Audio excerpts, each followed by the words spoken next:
Hello, brothers and sisters and Heartdwellers family. The past few days, as I mentioned, it's been a bit dry between me and the Lord. He's had me working fervently on our marriage channel by creating content and scheduling it because I won't be as available for ministry in a few weeks. I found myself still at times questioning if I was on the right track because about 3 days went by now and not hearing or struggling to sit to hear a message from Him.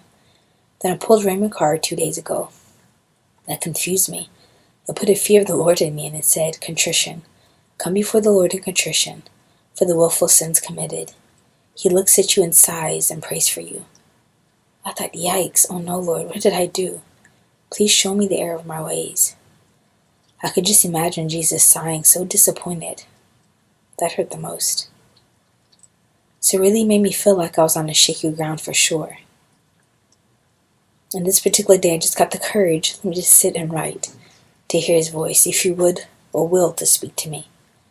Jesus began, My beloved, my banner over you is love. I appreciate you responding to my call to enter into worship and praise. Many things were broken off of you in my presence. The weariness, the fatigue you felt is one of them. And as an aside, I pulled the rhema antidote, strong praise and worship. When I was feeling all the different emotions of guilt, condemnation, of sadness. And so I came to the Lord's presence in worship and had the most wonderful time. I feel like I touched the hem of His garment. That's what gave me the courage to come and sit and write to hear from Him. I, by my Spirit, will continue to strengthen you, my beloved one. But I need you not to shy away from our conversations. There's always much I want to share with you and direct you. It's your constant unbelief that hurts me. That is what the card was about, the willful sin of unbelief. I saw every time one of my brides gives in to these suggestions, lies, and walks away from me in disbelief of my promise, my instructions to them, or what I have said. Unbelief from a consecrated soul wounds me the most, because you know me so well, my beloved ones. Yet you still do not believe. What more must I do to show you proof of my love, to get you to have faith in me, have faith in my instructions to you, and have faith to know that I desire to speak to you and direct you? The enemy wants to keep you in continuous drudgery of dejection and condemnation. When I've already told you, my little one, you are in my will concerning all things. When you don't feel me is when I'm most present to you. So there's no need to doubt or constantly look over your shoulder to check with me constantly, to ensure you're doing the right thing. You are, beloved. Many of you are. Just continue to cling to me and touch the hem of my garment each morning, and I'll give you strength to do my will, and all the graces and stamina you need for that day. Please cooperate with me, my brides. Please cooperate with me. And if there's a moment you feel too shaky of your direction, don't freeze up or be paralyzed in fear. Rather sit at my feet and worship. The antidote will always be strong praise and worship. I will inundate you with my loving presence, with songs you allow me to choose, to speak to your heart, to let you know again how much I love you, and that I'm indeed with you to affirm the direction you're taking, or the direction I want you to go. I desire to speak to you about the mission house in the city of God. Yes, the rhemas you pulled were for your children and your disciples. Now is the time. Tell Mother Caroline not to worry. Her healing is coming, and rather quickly and rapidly. She's carried this cross for some time, and I'm about to give her renewed strength again, like she had. However, there'll always be a thorn in her flesh concerning some part of her body.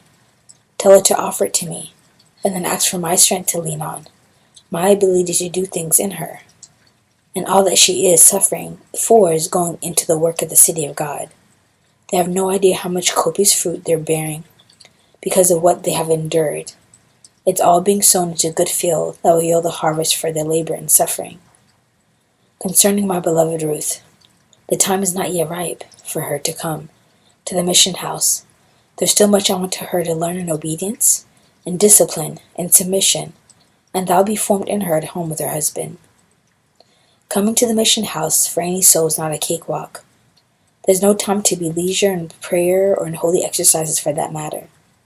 Those who come to the house must be equipped in spiritual warfare, fortified in love, service, and dying to themselves, and must have cultivated a very strong prayer life with me because all manner of things will be thrown at them. It is good counsel you gave the young couple who want to come to visit. They must first go to the mountain. The mountain is a great place for souls to learn to be broken and yielded before coming to Ghana. Encourage all who want to come first to visit the mountain if possible before coming to the mission house, and take your time to discern prayerfully for each applicant. There will be some I will bring to you to form you in brotherly love, to sharpen your discernment, to teach you lessons. So be ready for that as well, as I allowed others to come on the mountain who at first seemed to fit well, but many things came out and they had to leave. But you guys learned from it. So will be the case in this community and mission house. It is time, my beloved brides, to begin wearing the habit. And here he's talking to Mother Caroline and Brother Robbie. It's a sign to the outside world who they live for, who they work for. Now here Jesus is speaking to me, giving me some counsel and direction. Don't worry about the formalities, even ceremony. I'll permit all of that once you arrive.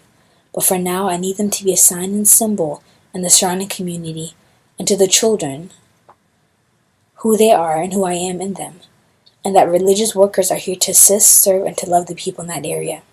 Your time is coming soon when you'll be able to wear your habit. For now, it's a sacrifice on your part. But I desire for you to continue to dress simple. Look simple even in the world.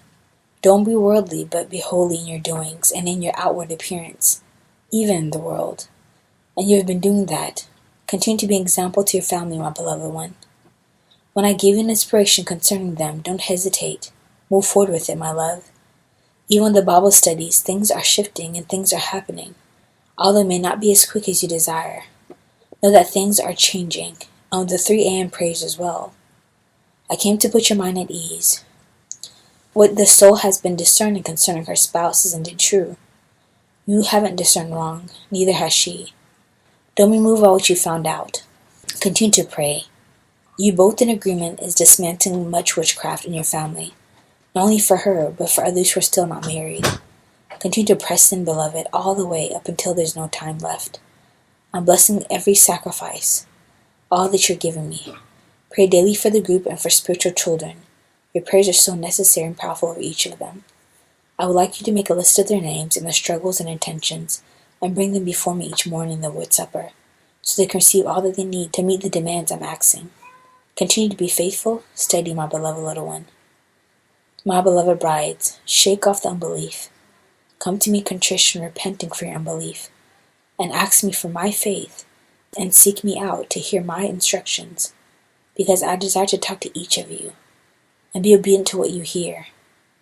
I love you, my beloved brides. I truly do. Each of you are a joy of my heart. And that was the end of Jesus' message.